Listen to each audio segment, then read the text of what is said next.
Okay? Now, a small question again, Jane from Estero. What debts cannot be included in bankruptcy? This is a thing we touched on a little bit last week about when we were talking about student loans and those debts being non-dischargeable, not included. Not including a debt in bankruptcy is a problem, a big, big, big problem, because that creditor does not get notice.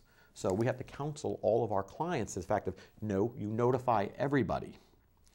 And then everybody gets treated fairly. In other words, we have three categories of creditors. Unsecured priority, your taxes and stuff that has to be paid. Secured creditors, we have to deal with each one of them directly. Any of those creditors are the ones who have collateral, car loans, mortgages. And then you have the unsecured non-priority.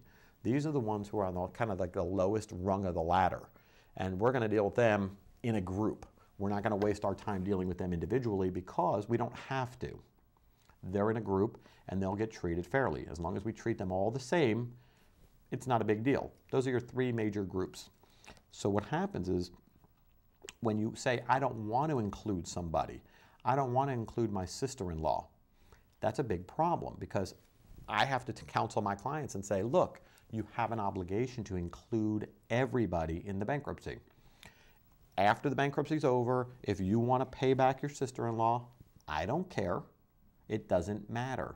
You can pick and choose who you want to pay back after the bankruptcy. So let's talk about that because I did have that question next. Can I pay back debts after bankruptcy? Sure you can. I have no problem with that. And here's a perfect example. If you have student loans and you pay back, let's say, 20 cents on the dollar during a Chapter 13, you have the obligation to continue paying them. That debt is non-dischargeable. Now the debt to your aunt, let's say you owe your aunt $1,000. In the Chapter 13, she gets $200. You still owe her $800. Can you pay that debt back? The answer is absolutely. And I know you're going to. Everybody in the world knows you're going to pay that debt back. The biggest question I get is about doctors. Can I continue to pay my doctor? Well, when you're in the Chapter 13, the doctor gets treated one way. He gets treated just like the other creditors in his group. So if he's an unsecured non-priority creditor, he gets treated fairly just like every other doctor, every other credit card, everybody in that group.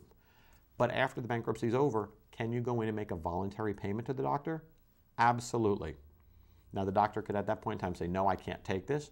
Or if it's a voluntary payment, he can say thank you and say, yes, I will take the payment. Or you can say, you know, I don't want to pay you anymore. I could pay you in a reduced amount.